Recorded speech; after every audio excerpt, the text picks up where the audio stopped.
It's Memorial Day, Monday, May 27th. I'm Drew Scott. School bus cameras are supposed to protect students, but there's concern that the program is more about money than safety. Sherry Einhorn tells us about the audit underway in Suffolk and looks at the role politically connected officials have at the camera company. It's a story you'll see only in Newsday.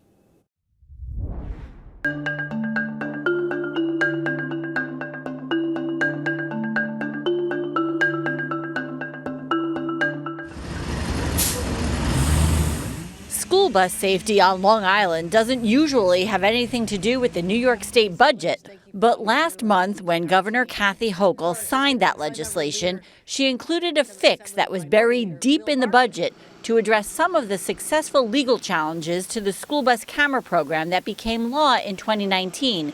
It also gave the program a 5-year extension. With this, you sit there and say to yourself, okay, 5 years.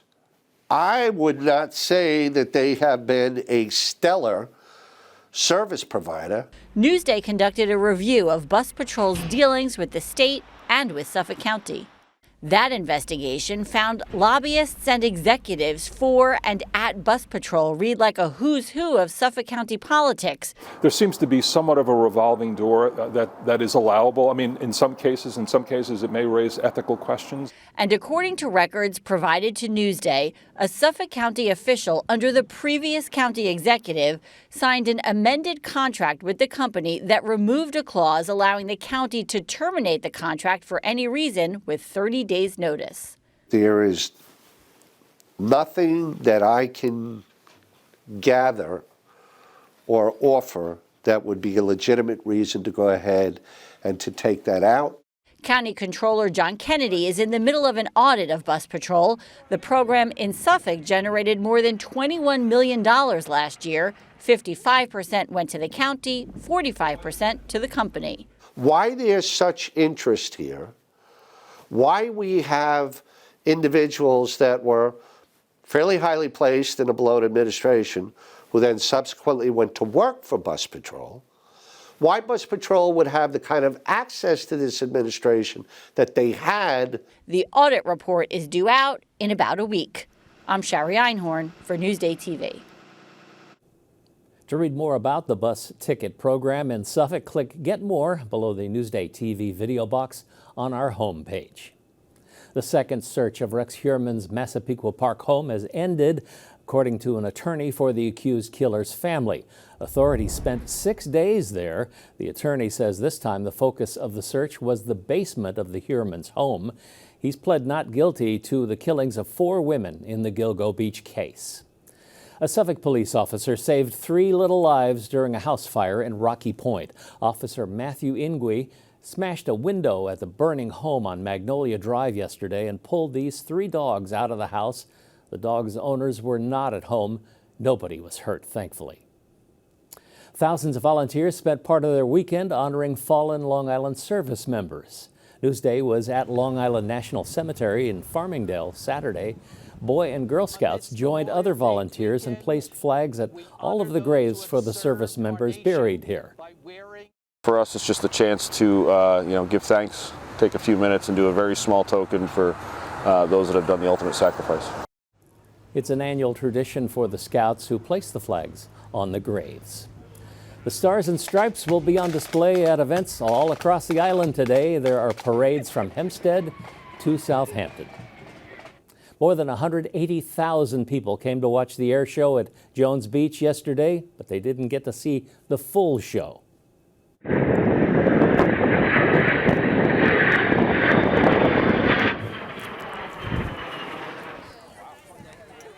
This is a look at Saturday's event, which went off without a hitch. But yesterday, cloud cover forced the show to end early before many of the aerial stunt teams could perform. Among them, the Blue Angels, of course.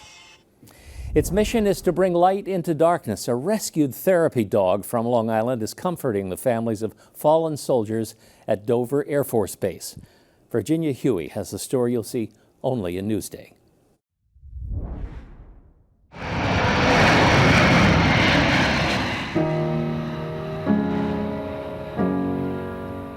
Every day here at Dover Air Force Base, dignity is the first to arrive.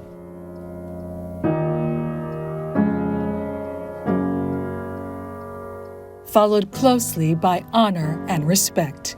In a poignant scene that has been repeated more than 50,000 times since 1955, dignified transfers honor the return of fallen service members to American soil.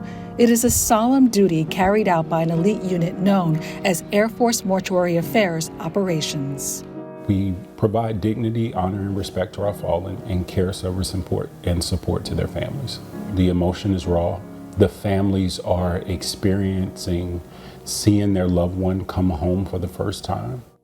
To help ease heavy hearts at the base, Captain William Kilgore recruited a very special assistant for the mission. His name is Blaze. The 3-year-old standard poodle joined the ranks of the Air Force unit as its first therapy dog last year. He provides what I like to call tactile ministry. When you're touching something, it's just like a kid that's holding a teddy bear. It's the same thing for an adult when they're petting a dog. It releases some type of endorphin that calms them, that soothes them. Since February 2023, Blaze has provided emotional support for hundreds of service members and grieving Gold Star families here at Dover Air Force Base. But few people know it was a second chance at life that put Blaze on the road to serving as a military therapy dog. Back in October 2022, Blaze was living in deplorable conditions at an illegal puppy mill in Indiana. Emaciated and sick, Blaze was about to be euthanized when Paws of War rescued him. Blaze underwent several months of rehab at the nonprofit's headquarters in Wisconsin.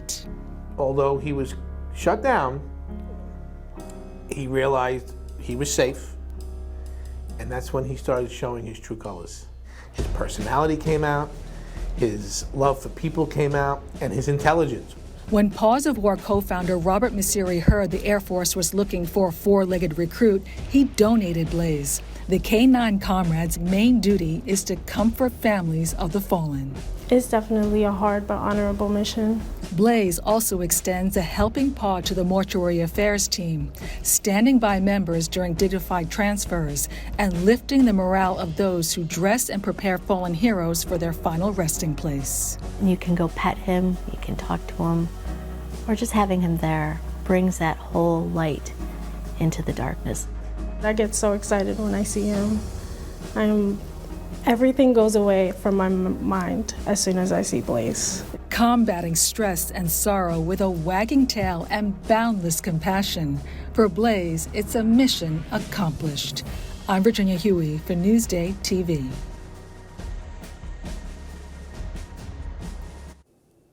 Thank you, Virginia. Read more exclusive stories like this on Newsday.com. Click Get More below the NewsdayTV video box. The Rangers scored an overtime win after holding off a third-period surge by the Panthers. Off the face-off. Gustafson, they score! Through the screen of Alex Wenberg redirected the shot and netted the game winner 5 minutes into overtime. The Blue Shirts now have a 2-1 lead in the best-of-7 series. Game 4 is tomorrow night. Newsday Sports is brought to you by King O'Rourke Automotive Group. A Kumsawag baseball star is making a big comeback following a serious injury. Carissa Kellman has the story you'll see only in Newsday. Kumsawag baseball star Nick Zamperon wanted to bring his speed and athleticism to the gridiron. All my friends, since 8th grade wanted me to play football, and they kind of persuaded me. But in the season opener, on the first play from scrimmage, the senior broke his leg in 2 places. It was tough. Everyone was upset. We all rallied for him, and we wound up winning the game. And it was 100% for him. My first thought was him, baseball. It was on Zamperon's mind, too. He had just committed to Stony Brook to continue his career on the diamond and was determined to make a comeback. My leg didn't feel the same for a couple months, but I really pushed through it and went to PT every day, kept working hard, and eventually got back on the field. He's still fluid when he runs. He can steal a base with anybody. He makes the plays in the hole. The balls in the gap are doubles for him. It looks like he hasn't missed a beat. Did you ever think you would see him at the speed on this field now? I mean, he gets on first base, and before you know it, he's on third. Moving around the way he is now, it's amazing. The shortstop, pitcher, and leadoff hitter is back, and perhaps better than before. I definitely think I improved my speed. I think I run faster, and ultimately I think I'm playing better. Yeah, I was impressed. He's that type of kid, though. He's resilient. I knew if anybody could do it, he could. At Comstock, Carissa Kelman, Newsday TV. And you can read more about Nick on Newsday.com. Just click Get More below the Newsday TV video box.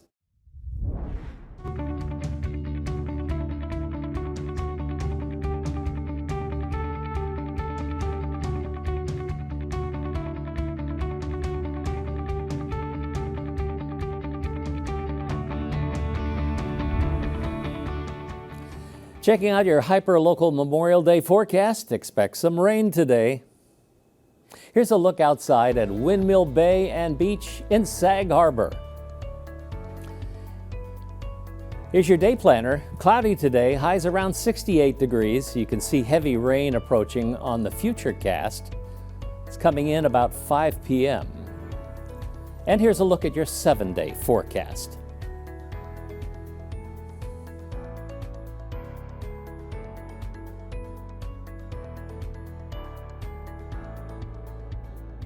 Long Island weather is brought to you by Fire Island Ferries. I'm Drew Scott. Thank you for watching.